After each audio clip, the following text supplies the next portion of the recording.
Hare Krishna, Krishna Krishna, Hare Hare, Hare Rama, Rama Rama, Hare Hare. ओम अज्ञानतिमिरन्धस्य ज्ञानञ्जनशलाकया चक्षुरुन्मिलितं येन तस्मै श्रीगुरवे नमः। नमो विष्णुपदाय कृष्णप्रेष्ठाय भूतले श्रीमते भक्तिवेदान्तस्वामी इति नामिने। नमस्ते सारस्वते देवे गौरवाणी प्रचारिणे निर्विशेष शून्यवादी पाश्चात्य देशतारिणे। जय श्री कृष्ण चैतन्य प्रभु नित्यानंद श्री अद्वैत गदाधर शिवासादि गौर भक्त वृंद। हरे कृष्ण कृष्ण कृष्ण हरे हरे, हरे राम राम राम हरे हरे।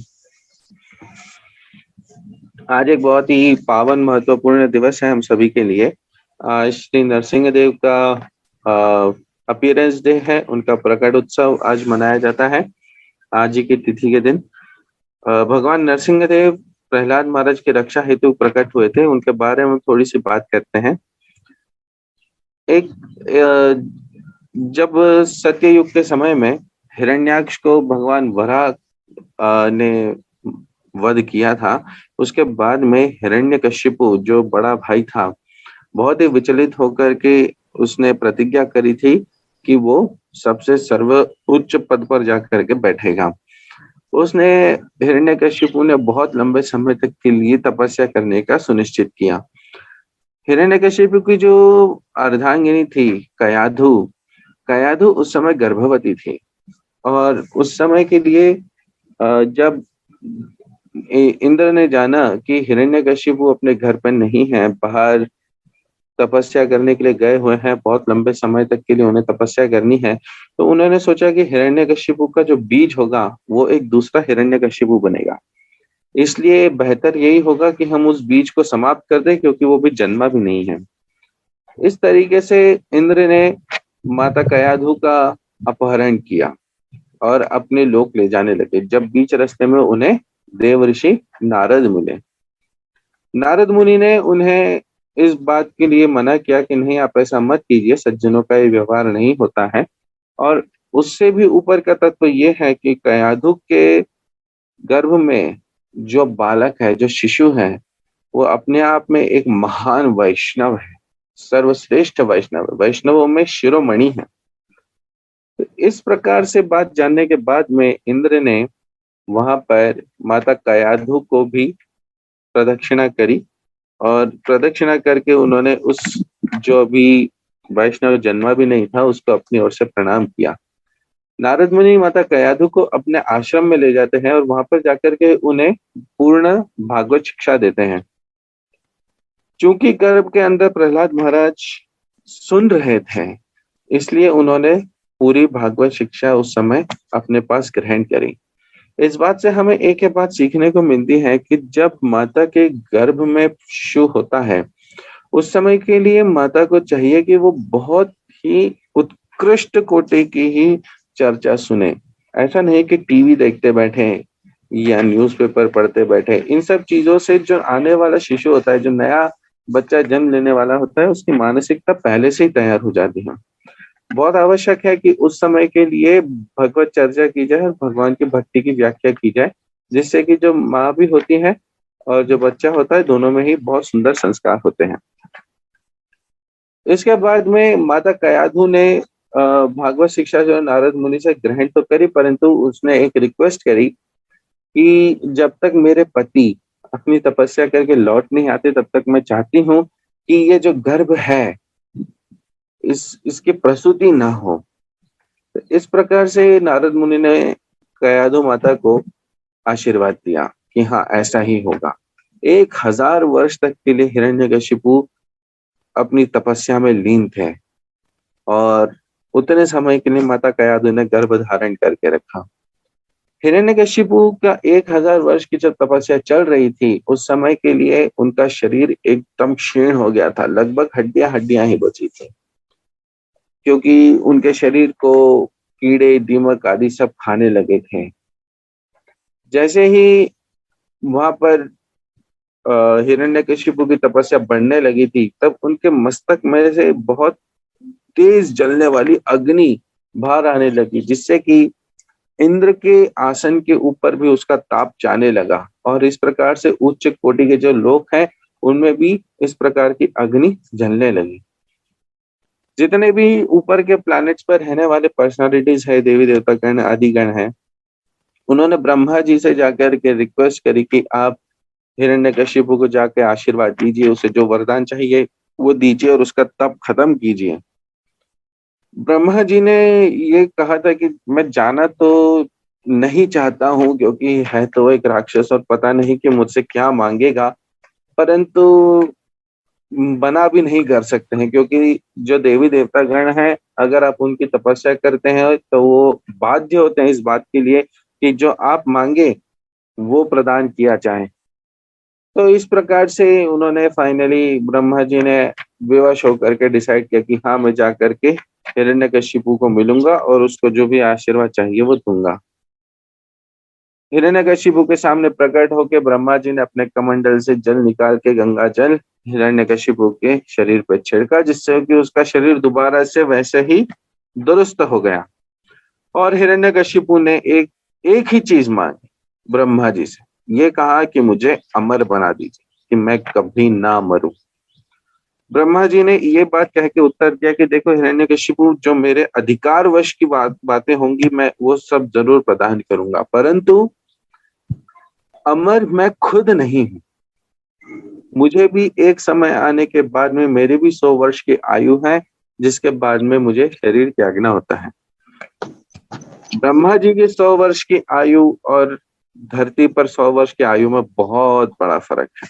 इसकी व्याख्या हम कभी और करेंगे। तो ब्रह्मा जी ने भी ये बात कह दी कि देखो, मैं खुद जब अमर नहीं हूं तो मैं अमरता का वरदान दे नहीं सकता हूँ। एक यहाँ पर एक बात सीधी हमें समझ में आती है कि जितने देवी देवता गण होते हैं उनके पास में ये शक्ति नहीं होती, उनके पास में ये अथॉरिटी नहीं होती है कि अमरता या इस प्रकार के वरदान वो दे सके, क्योंकि उनकी एक लिमिटेशन होती है। परंतु ऐसा भगवान के साथ में नहीं होता। भगवान अमरता का वरदान भी आसानी से दे सकते हैं, क्योंकि वे मुक्ति देता है, वही प्राण हरता है और वही प्राण दाता है, इसलिए उनके अधिकार में ये आता है।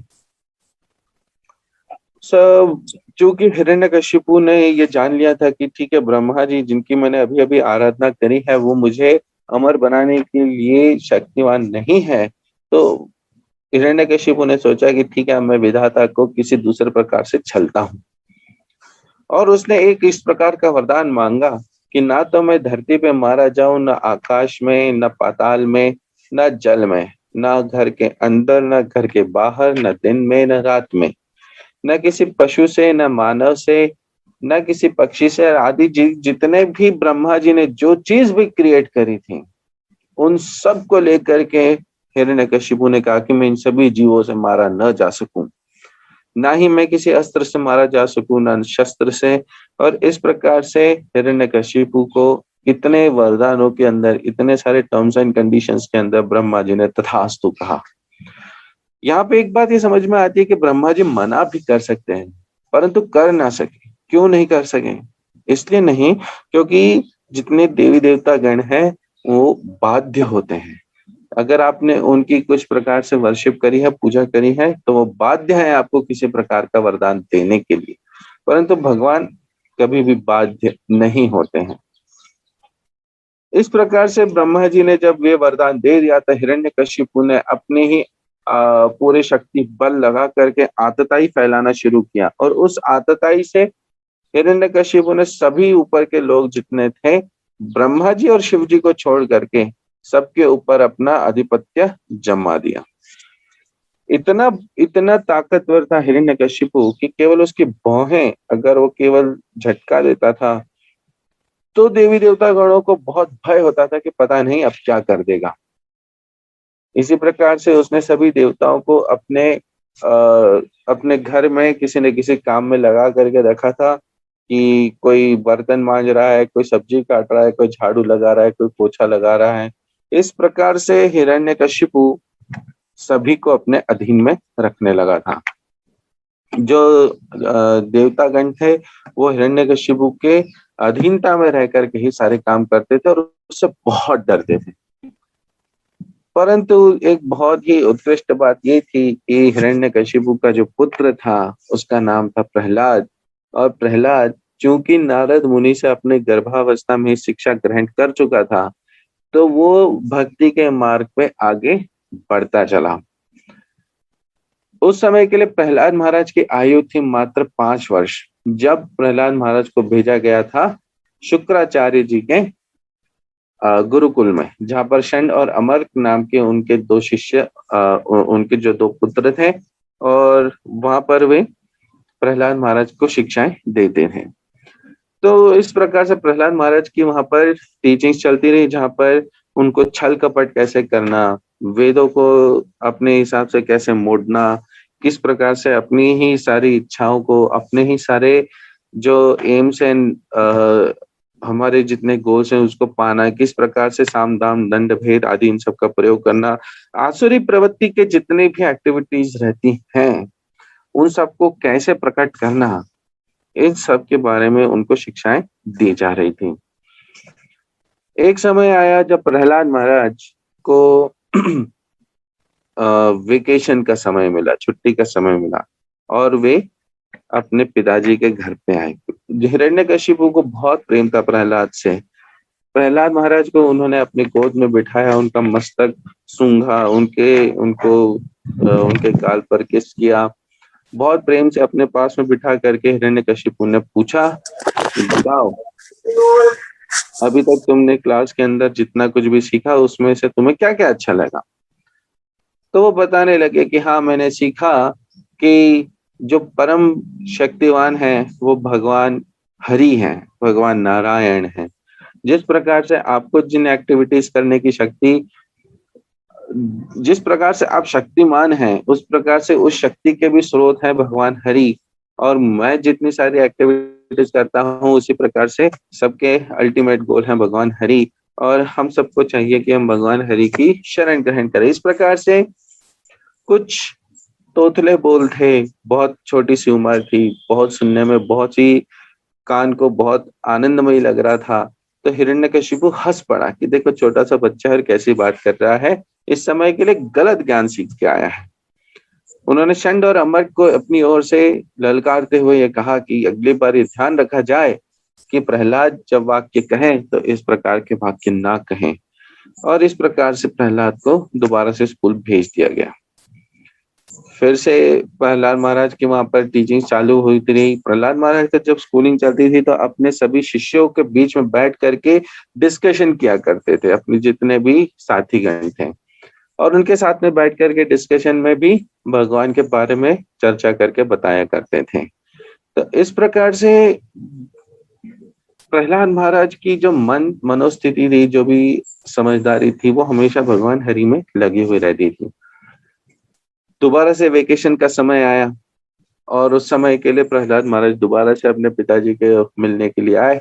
उन्होंने वापस से बड़े प्रेम से अपने पुत्र को उठाया और खूब प्रेम और दुलार किया। प्रेम दुलार करते हुए उन्होंने दोबारा से पूछा कि प्रहलाद सुनो, अभी तक टोटली जितनी तुमने क्लासेस अटेंड करी उसमें से सबसे परफेक्ट चीज क्या थी, सबसे ऐसी चीज कौन सी थी जो तुम्हें सबसे ज्यादा अच्छी लगी, वो बताओ। श्रीमद् भागवत का एक बहुत ही फेमस श्लोक है जिसमें नवधा भक्ति के बारे में बात की गई है।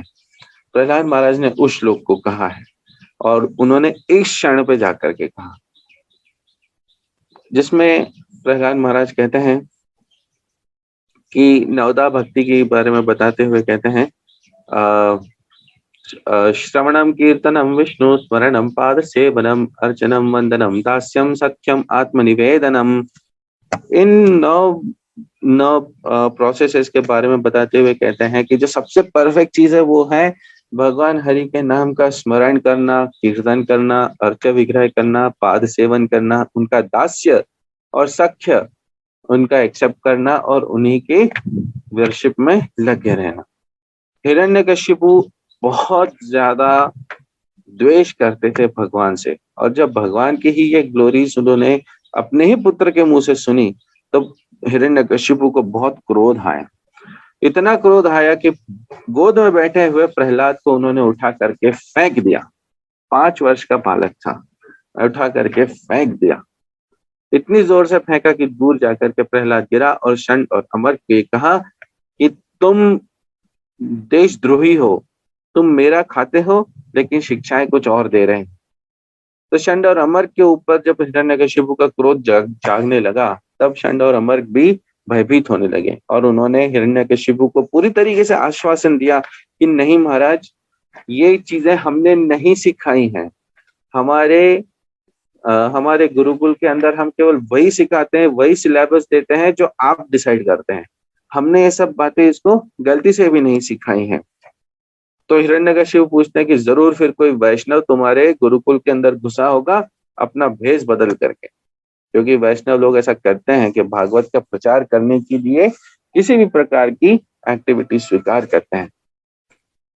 षंड और अमर ने इस बात की भी त्रुटि करते हुए कहा कि नहीं महाराज, हमारे गुरुकुल के अंदर किसी प्रकार का कोई वैष्णव भी एंटर नहीं किया है। फाइनली षंड और अमर को ये आदेश दिया जाता है कि जाओ जाकर के प्रहलाद को मार दो, इसका वध करो। क्यों? क्योंकि अगर प्रहलाद इसी प्रकार से भगवान की भक्ति में लगा रहेगा, विष्णु भक्ति में लगा रहेगा, तो मेरी ख्याति का क्या होगा जो मैंने इस पूरे त्रिलोक के अंदर बता करके रखी है कि सभी देवी देवता गण तक मुझसे डरते हैं और कोई भी मेरे सामने आने में इतना इजीली आ नहीं सकता है, सब लोग बहुत डरते हैं। अगर मेरा ही पुत्र मेरे ही घर में रह करके विष्णु भक्ति कर रहा है तो इससे बाहर क्या मैसेज जाएगा। प्रहलाद महाराज को मारने के लिए अलग अलग प्रकार की कोशिशें की गई, उन्हें विष दिया गया, उनको हाथी के नीचे कुचलने की कोशिश की गई, होलिका की गोद में बिठाया गया जिससे कि प्रहलाद महाराज जल जाएं, परंतु कई बार उन्हें पत्थर से बांध करके समुद्र में फेंक दिया गया, बड़े से हाइट के ऊपर से किसी खाई में ढकेल दिया गया। इस प्रकार की कई एक्टिविटीज की गई। खुद ही का पिता कर रहा है। देखिए, प्रहलाद महाराज का अपना ही पिता उसे मारने के पीछे पड़ा है। क्यों? क्योंकि वो विष्णु भक्ति कर रहा है। इसी प्रकार से कई कोशिशें करने के बाद में भी जब हर मौके पर प्रहलाद महाराज को भगवान बचा लिया करते थे तो हिरण्यकशिपु को अत्यंत क्रोध आया, अत्यंत क्रोध। और प्रहलाद महाराज हर बार वापस लौट करके आ जाते कि पिताजी मैं आ गया, मुझे कुछ नहीं हुआ, मैं सुरक्षित हूँ। तो उस समय के लिए जब उन्हें भयंकर क्रोध आया तो उन्होंने प्रहलाद को पूछा कि एक बात बता कि तुम्हारा विष्णु है कहाँ, और जिस प्रकार से तुम्हें वो इस प्रकार से बल दे रहा है वो कैसे तुम्हें इस बात का बल मिलता है। प्रहलाद महाराज ने कहा कि मेरे जो भगवान है वो हर कहीं है, हर एक जगह पर अवेलेबल है, आप जहां चाहे उनके वहां पे दर्शन कर सकते हैं। एक वहीं पर खड़े हुए स्तंभ को देखते हुए वो पूछते हैं कि क्या यहाँ पर इस स्तंभ के अंदर तुम्हारा विष्णु है। प्रहलाद महाराज ने स्तंभ की ओर देखा, स्तंभ में उनको चतुर्भुज भगवान नारायण के दर्शन हुए। वहां पर नरसिंह देव के दर्शन नहीं हुए थे, परंतु चतुर्भुज नारायण के दर्शन हुए थे, जिन्होंने अपने हाथ में शंख चक्र पद्म गदा धारण किया हुआ था। वहां पर के देख करके वो कहते कि हाँ वही है, बिल्कुल है। जैसे ही उन्होंने ये बात कही तो हिरण्यकशिपु ने चेष्टा करी कि प्रहलाद महाराज को वो मारने की कोशिश करेंगे। यहाँ पर एक प्रश्न आता है कि ऐसा क्या था कि अभी तक के लिए भगवान ने हिरण्यकशिपु को परेशान नहीं किया, परंतु इसके बाद में हिरण्यकशिपु के विरुद्ध युद्ध भी किया। एक बार देवता गणों ने जाकर के भगवान से रिक्वेस्ट करी थी। क्षीर सागर में भगवान शिरोदक्षाई विष्णु विश्राम करते हैं, वहां पर डायरेक्टली पहुंचना पॉसिबल नहीं है, तो देवी देवतागण वहां पे उस तट के किनारे पे पहुंचे, उस टापू के किनारे पे, और वहां से दूर से आवाज लगाने लगे कि भगवान रक्षा करो। वहां पर भगवान ने अपने अंदर से रहकर के ही केवल आवाज दे करके इस बात की पुष्टि करी कि जैसे ही हिरण्यकशिपु मेरे भक्त प्रहलाद के ऊपर खुद से मार करने की कोशिश करेगा, उस समय मैं स्वयं आकर के प्रहलाद की रक्षा करूंगा और हिरण्यकशिपु का वध करूंगा। क्योंकि एक वैष्णव के प्रति अपराध होने जा रहा था, इसलिए भगवान को वो सहन नहीं होता है और अपने ही भक्त की रक्षा करने के लिए भगवान कुछ भी कर सकते हैं। इसलिए वहां पर जब प्रहलाद महाराज को स्तंभ के पास में खड़ा करके अपने ही अस्त्र से प्रहार करते हुए प्रहलाद को मारने की कोशिश करते हुए जब उस स्तंभ के ऊपर वार करने लगे हिरण्यकशिपु, उस स्तंभ को फाड़ करके तोड़ करके उसमें से नरसिंह देव प्रकट हुए। इतना सुंदर सा स्वरूप था जिससे कि कोई भी भयभीत हो सकता था, कोई भी भयभीत हो सकता था। उस प्रकार का स्वरूप भगवान ने प्रकट किया, जिसमें से कमर से ऊपर तक उनका जो शरीर था वो था एक सिंह का, और कमर से नीचे जो उनका स्वरूप था वो एक नर का था, इसलिए नर सिंह नाम से जाने गए। वहां पे प्रकट होने के बाद में वो जिस प्रकार से दहाड़ते थे, उनकी दहाड़ से ब्रह्मलोक तक हिलने लग जाता था और उनकी दहाड़ से सभी लोग भयभीत होने लगते थे। वहां पर कोशिश करके सभी हिरण्यकशिपु के सेनाओं ने भगवान के ऊपर अटैक करने की कोशिश करी, तो वो केवल अपने हाथ के एक छोटे से झटके मात्र से उन सभी को मार दिया करते थे। कभी कभी किसी को उठा के फेंक देते थे, किसी का अस्त्र उसी पे मार देते थे। इस प्रकार से वहां पर एक बहुत ही प्रचुर युद्ध हुआ, जिससे कि हिरण्यकशिपु की जितनी सेनागण थी वो सब मारी गई। अंततः हिरण्यकशिपु के साथ में भगवान का युद्ध हुआ, जिसमें भगवान कई बार उसे पकड़ते और छोड़ देते, पकड़ते और छोड़ देते। जैसे किस प्रकार कई कई बार एक बिल्ली किसी चूहे को पकड़ती है और उससे खेल करने के लिए उसे छोड़ती है, दोबारा पकड़ लेती है, फिर छोड़ दिया, फिर पकड़ लेती है और खा लेती है। इस प्रकार से वो युद्ध लंबा समय चलता रहा। वहां पर उस युद्ध को देखने के लिए बहुत सारे देवी देवतागण भी आए थे और देखते हुए बड़े भयभीत से हो रहे थे कि नरसिंह देव कैसे कमजोर पड़ गए, छूट कैसे गया, और दोबारा से उसको पकड़ लेते तो हाँ उनको पकड़ लिया। इस प्रकार से भगवान भी उनके पूरे आनंद में थे। एक समय आया जब सूर्य लगभग अस्त हो गया था। जब हम हॉराइजन को देखते हैं, जिसके नीचे जब सूर्य चले जाता है तब हमें सूर्य दिखता नहीं है, परंतु प्रकाश रहता है। सूर्य को अस्त माना जाता है, प्रकाश फिर भी रहता है, चंद्रोदय भी नहीं हुआ होता है। तो ये एक ऐसा समय है जब सूर्य है भी और नहीं भी, अर्थात दिन है भी और नहीं भी। उस समय को जाकर के हिरण्यकशिपु को भगवान ने अंततः पकड़ा, एक चौखट पे जाकर के बैठे, घर की चौखट पे जाके बैठे और अपनी गोद में उसे लेटा दिया, अपनी गोद में ले लिया और वहां पर अपने नखों से फाड़ते हुए उनको कहे कि बता तुझे ब्रह्मा जी ने क्या वरदान दिया था। ब्रह्मा जी का वरदान ये था कि न वो कभी आकाश में मरे, न धरती पे, न पाताल में। तो वो न आकाश में था, न धरती पे, वो भगवान नरसिंह देव की गोद में था। न उस समय दिन था न रात था, न भगवान ने कोई नर स्वरूप था न किसी पशु का स्वरूप था, क्योंकि वो तो मध्य का स्वरूप था, नरसिंह। और इसी प्रकार से न किसी शस्त्र से किंवा अस्त्र से भगवान ने अपने नखों से उसके पेट को फाड़ दिया। उनके जो नख थे अपने आप में ही वज्र समान शक्तिशाली थे। और इसी प्रकार से नरसिंह देव ने उनका पेट फाड़ करके इतने क्रोध में दहाड़े कि सभी देवी देवतागण वहां पे आकर के भगवान को दंडवत देने लगे और किसी में हिम्मत नहीं थी। देखिए, जब भगवान आते हैं, अवतरित होते हैं, तो उनका स्वागत किया जाता है सुंदर शब्दों से, मालाओं से, फूलों से, आरती से, सभी प्रकार के आयुधों से।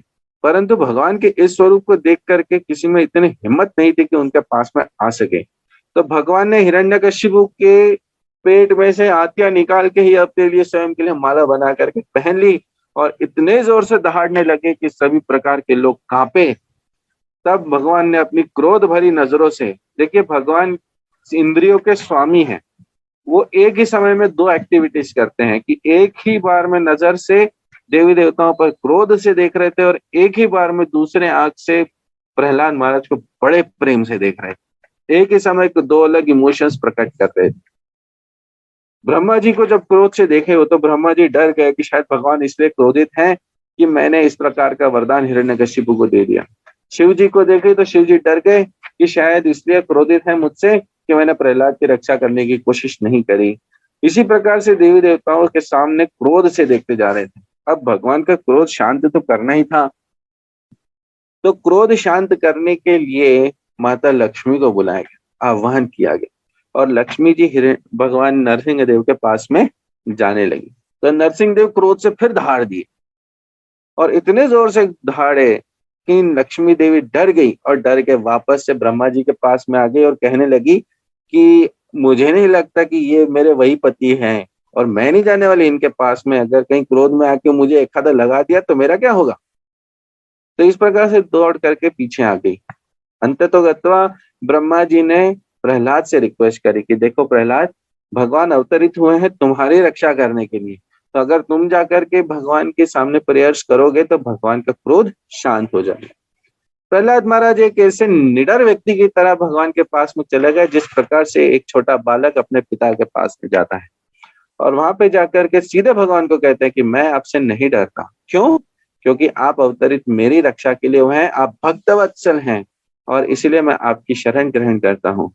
प्रहलाद महाराज अपनी ओर से नरसिंह देव की स्तुति करते हैं और उस स्तुति में भगवान से रिक्वेस्ट करते हैं कि भगवान आप अपना क्रोध त्याग दीजिए। चूंकि भगवान तब भी क्रोध त्यागने को तैयार नहीं थे, प्रहलाद महाराज उनसे रिक्वेस्ट किए कि आपका जो कारण था अवतरित होने का वो कारण अब मर चुका है, इसलिए अब क्रोध करने का कोई अर्थ नहीं है। मैं आपसे रिक्वेस्ट करता हूँ कि आप अपना क्रोध त्याग दीजिए और अपने पिता के बिहाफ पर मैं आपसे क्षमा याचना करता हूँ और रिक्वेस्ट करता हूँ कि आप उन्हें भी गति प्रदान करें। नरसिंह देव प्रहलाद महाराज की स्तुति बहुत लंबी है, मैं उसको अभी नहीं ले रहा हूँ, आप श्रीमद् भागवत में अवश्य पढ़िएगा। प्रहलाद महाराज की इन बातों से नरसिंह देव का क्रोध शांत हुआ और उन्होंने प्रहलाद को एक बात कही कि हे प्रहलाद, तुम्हें अपने पिता की ओर से बिल्कुल भी टेंशन लेने की जरूरत नहीं है, बिल्कुल भी चिंता करने की आवश्यकता नहीं है। क्यों?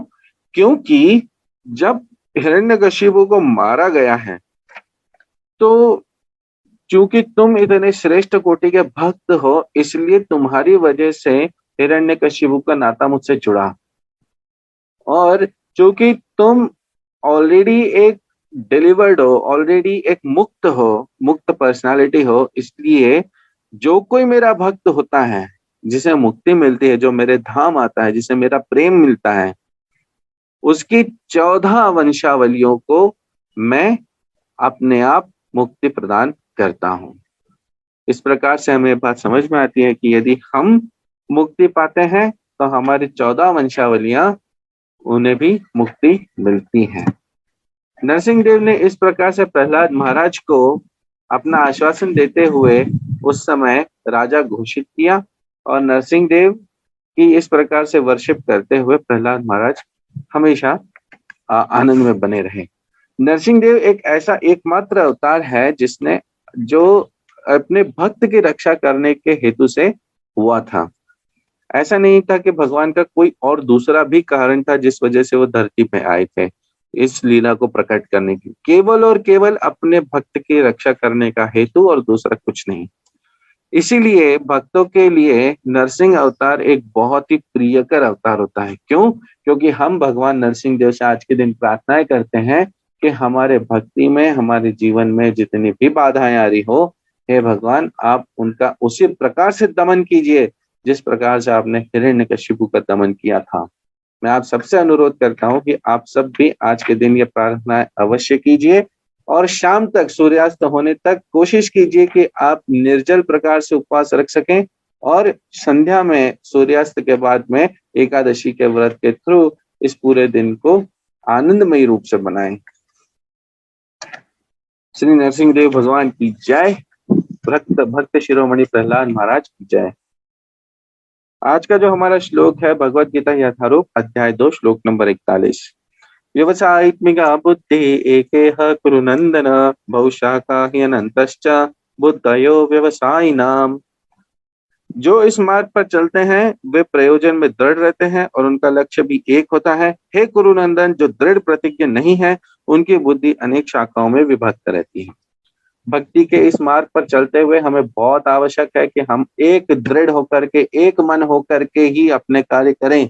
क्यों? क्योंकि यदि हम अलग अलग विचारों में लगे रहें कि मैं ये भी कर लूं, वो भी कर लूं, वो भी कर लूं, इसकी भी पूजा कर लूं, उसकी भी पूजा कर लूं, ये भी यज्ञ कर लूं, वो भी संप्रदान कर लूं, सब कर लूं, तो इस प्रकार का व्यक्ति कभी भी एक मति का ना होने की वजह से न एक प्रकार के गोल को रीच कर पाता है न दूसरे प्रकार के। यही हमारे भौतिक जीवन में भी एप्लीकेबल है कि अगर हम बहुत सारे प्लान्स में, एक्टिविटीज में एक साथ हाथ डालेंगे तो हम किसी एक के भी पूरी तरीके से लक्ष्य तक पहुंच नहीं पाएंगे। बहुत आवश्यक है कि हमारी बुद्धि एक मत रहे, एक स्थिर रहे।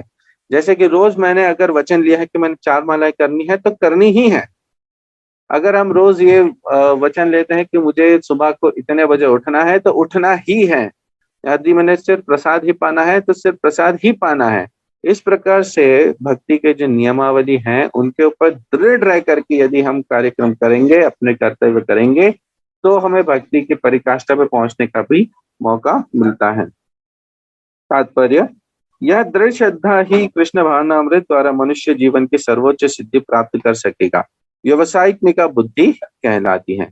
चैतन्य चरितामृत के मध्य लीला में कहा गया है, श्रद्धा शब्द विश्वास का है सुदृढ़ निश्चय, कृष्ण भक्ति कैले सर्व कर्म कृत है। श्रद्धा का अर्थ है किसी अलौकिक वस्तु में अटूट विश्वास। हमारे मन में हमेशा हमें विश्वास करना चाहिए। अवश्य राखी पे कृष्ण विश्वास कोरी, भगवान हमारी हमेशा रक्षा करते हैं। हमें मन में सुदृढ़ विश्वास ऐसा होना ही चाहिए। जब कोई कृष्ण भावनामृत के कार्यों में लगा होता है तो उसे परिवार, मानवता या राष्ट्रीयता से बंध कर कार्य करने की आवश्यकता नहीं होती। पूर्व में किए गए शुभ अशुभ कर्मों के फल ही उसे सकाम कर्मों में लगाते हैं। जब कोई कृष्ण भावनामृत में संलग्न हो तो उसे अपने कार्यों के शुभ फल के लिए प्रयत्नशील नहीं रहना चाहिए। जब कोई कृष्ण भावनामृत में लीन होता है तो उसे सारे कार्य आध्यात्मिक धरातल पर होते हैं, क्योंकि उनमें अच्छे तथा बुरे का द्वैत नहीं रह जाता। यही बात हमें एक बात समझने की है, जब हम कृष्ण भावनामृत में रह करके कर्म करते हैं तो हमारा सोना, उठना, जागना, बैठना, खाना, पीना आदि एक एक एक्टिविटी, हर एक एक्टिविटी भगवान की प्रसन्नता के लिए होती है। और यही चीज हमें अपनी देहात्म बुद्धि से मुक्त भी करती है। कृष्ण भावनामृत की सर्वोच्च सिद्धि देहात्म बुद्धि का त्याग है। कृष्ण भावनामृत की प्रगति के साथ क्रमशः यह अवस्था स्वतः प्राप्त हो जाती है। यदि हमें ऐसा फीलिंग आ रहा है कि मैं इतने समय से प्रैक्टिस कर रहा हूँ या अभी अभी प्रैक्टिस शुरू किया है, परंतु जो मुझे रियलाइजेशन आने चाहिए या मेरी भक्ति जिस प्रकार से होनी चाहिए, जो क्वालिटी होनी चाहिए, वो हो नहीं पा रही है। तो इसका उत्तर यहाँ पर प्रभुपाद जी देते हुए कहते हैं कि ये क्रमशः अर्थात हमारी योग्यता के अनुसार और हमारे संकल्प के अनुसार, हमारे दृढ़ता के अनुसार हमें धीरे धीरे धीरे करके अपने आप प्राप्त होती है। कृष्ण भावना भावित व्यक्ति का दृढ़ निश्चय ज्ञान पर आधारित। वासुदेव सर्वमिति स महात्मा सुदुर्लभ। कृष्ण भावना भावित व्यक्ति अत्यंत दुर्लभ जीव है, जो भली भांति जानता है कि वासुदेव या कृष्ण समस्त प्रकट कारणों के मूल कारण है। यहाँ पर शास्त्र एक बात ये बताता है कि जो व्यक्ति भगवान वासुदेव अर्थात कृष्ण की शरण लेता है, ऐसा व्यक्ति समाज में बहुत दुर्लभ होता है मिलने के लिए। ऐसे बहुत कम होते हैं जो कि कृष्ण भावनामृत को अपने जीवन में एक्सेप्ट करते हैं और जीवन को उस पथ पर आगे बढ़ाते हैं। क्यों? क्योंकि कृष्ण भावनामृत एक बहुत ही दुर्लभ वस्तु है और इस पर टिके रहने में जो दृढ़ संकल्प चाहिए, जो दृढ़ निश्चय चाहिए, वो हर व्यक्ति प्रकट नहीं कर पाता है। कुछ समय के लिए हम प्रोग्रेस करते हैं कि आज 2 मालाएं कर ली, कल 4 कर ली, परसों 6 कर ली, आज फिर 2 कर ली, फिर 4 कर ली। इस प्रकार से डगमगाते हुए व्यक्ति कभी न कभी कृष्ण भावनामृत से छोड़ करके अलग चला जाता है। परंतु जो व्यक्ति ये जान जाता है कि जीवन का उद्देश्य केवल भगवान वासुदेव की सेवा करने में है, शरण लेने में है, ऐसा व्यक्ति बहुत दुर्लभ है। और इस प्रकार से जब वो लगा रहता है तो धीरे धीरे करके उसको कृष्ण भावनामृत की परफेक्शन स्टेज मिलती है। जिस प्रकार वृक्ष की जड़ सींचने पर स्वतः ही पत्तियों तथा टहनियों में जल पहुंच जाता है, उसी तरह कृष्ण भावना भावित होने पर मनुष्य प्रत्येक प्राणी की अर्थात अपने परिवार की, समाज की, मानवता की सर्वोच्च सेवा कर सकता है। अगर मैं आज किसी प्रकार से भगवान की भक्ति में लगा रहूं और वैष्णवों की, गुरु की कृपा से मुझे भगवान के प्रति प्रेम मिलता है और कहीं से तो भी मुक्ति मिलती है, तो देखिए मुझसे जुड़े जितने भी लोग हैं, जितने भी लोग, उन सभी को भगवान एक साथ मुक्ति प्रदान करते हैं। इस श्लोक के अंदर भी ये पुष्टि होती है और प्रहलाद महाराज के कथा में भी इस बात की पुष्टि होती है। इसीलिए ये कहा जाता है कि अगर कोई व्यक्ति कृष्ण भावनामृत में रह करके कर्तव्य करता है तो उसे किसी को अलग से सेटिस्फाई करने की आवश्यकता नहीं रहती। उसके आजू बाजू जितने भी परिवारजन आदि सब लोग होते हैं वो अपने आप सेटिस्फाइड होते हैं। यदि मनुष्य के कर्मों से कृष्ण प्रसन्न हो जाए तो प्रत्येक व्यक्ति संतुष्ट होगा। किंतु कृष्ण भावनामृत में सेवा गुरु के समर्थ निर्देशन में ही ठीक से हो पाती है, क्योंकि गुरु कृष्ण का प्रामाणिक प्रतिनिधि होता है जो शिष्य के स्वभाव से परिचित होता है और उसे कृष्ण भावनामृत की दशा में कार्य करने के लिए मार्ग दिखा सकता है। ये बात बहुत आवश्यक है, जैसे हम पहले भी डिस्कस कर चुके हैं कि जो गुरु है उसको पहले खुद ही कृष्ण भक्त होना होगा, तभी वो किसी और को कृष्ण भक्त बना सकता है। जब गुरु ही ये कहे कि किसी की भी पूजा करो, कुछ भी खाओ, कैसे भी रहो, तो इस प्रकार के वो शिष्य को भी यही बताएगा और फिर वो दोनों ही एक दूसरे को महान महान कहते हुए अंत में यमराज के दर्शन करेंगे। परंतु जो एक प्रामाणिक गुरु होता है वो सबसे पहले यही बताएगा कि जीवन एक दावाग्नि के समान है और उससे मुक्ति पाने के लिए महामंत्र का जप करना है और भगवान कृष्ण की शरण लेनी है। अतः कृष्ण भावनामृत में दक्ष होने के लिए मनुष्य को दृढ़ता से कर्म करना होगा और कृष्ण के प्रतिनिधि की आज्ञा का पालन करना होगा। उसे गुरु के उपदेशों को जीवन का लक्ष्य मान लेना होगा। श्रील विश्वनाथ चक्रवर्ती ठाकुर ने गुरु की प्रसिद्धि प्रार्थना में उपदेश दिया है। देखिए, यहाँ पर एक बात हमें समझने की बहुत आवश्यकता है कि हमें गुरु की शरण लेनी होगी और गुरु अगर कुछ आदेश देता है तो उस आदेश का भी हमें यथारूप पालन करना होगा। क्योंकि अगर हम गुरु के आदेशों का पालन करते रहते हैं तो उसमें हमारे चेतना में अपने आप विकास आता है। अगर कोई गुरु अपने शिष्य को न कोई इंस्ट्रक्शन दे रहा है, न कुछ ज्ञान दे रहा है और ना ही कुछ अपनी ओर से एक एक जो रिलेशनशिप वो एस्टैब्लिश हो पा रहा है, तो ऐसा गुरु शिष्य जो रिलेशनशिप डेवलप होता है वो केवल शोपीस का होता है, वो केवल दिखावे का होता है, फैशन के लिए बनाया हुआ होता है। जब तक गुरु की महिमा नहीं पता, शिष्य के कर्तव्य नहीं पता, इस प्रकार से अगर हम गुरु एक्सेप्ट भी कर लें तो वो केवल एक फोटो फ्रेम है, उसका वास्तविकता में कोई संबंध नहीं। विश्वनाथ चक्रवर्ती ठाकुर कहते हैं, यस्य प्रसादात् भगवत् प्रसादो यस्य प्रसादात् न गति कुतोऽपि ध्यायन्स्तुवं तस्य यशास्त्रि संख्यं वंदे गुरौ श्री चरणारविंदम। गुरु की तुष्टि से भगवान भी प्रसन्न होते हैं। गुरु को प्रसन्न किए बिना कृष्ण भावनामृत के स्तर तक पहुंचने पाने की कोई संभावना नहीं रहती। अतः मुझे उनका चिंतन करना चाहिए और दिन में 3 बार उनकी कृपा की याचना करनी चाहिए और अपने गुरु को सादर नमस्कार करना चाहिए। अपने गुरु को, ये उदाहरण था श्रील प्रभुपाद जी को, हमें दिन में कम से कम 3 बार मन से याद करना चाहिए, उन्हें प्रेयर्स करनी चाहिए, उन्हें धन्यवाद देना चाहिए और उनसे रिक्वेस्ट करनी चाहिए कि हमारा मन भगवान के श्री चरणों में लगे। किंतु यह संपूर्ण पद्धति देहात्म बुद्धि से परे सैद्धांतिक रूप में नहीं वरन व्यवहारिक रूप में पूर्ण आत्मज्ञान पर निर्भर करती है। जब सकाम कर्मों से इंद्रिय तृप्ति की कोई संभावना नहीं रहती, जिसका मन दृढ़ नहीं है, वही विभिन्न सकाम कर्मों की ओर आकर्षित होता है। यहाँ पर हमें बात समझ में आ रही है कि गुरु के निर्देशों के ऊपर दृढ़ता से रह करके हमें अपनी एक्टिविटीज करनी चाहिए, भगवान की शरण लेनी चाहिए, उसी से ही हमारी कृष्ण भावनामृत में विकास होता है। आज के सेशन के लिए मैं यहीं समाप्त करता हूँ। हरे कृष्णा।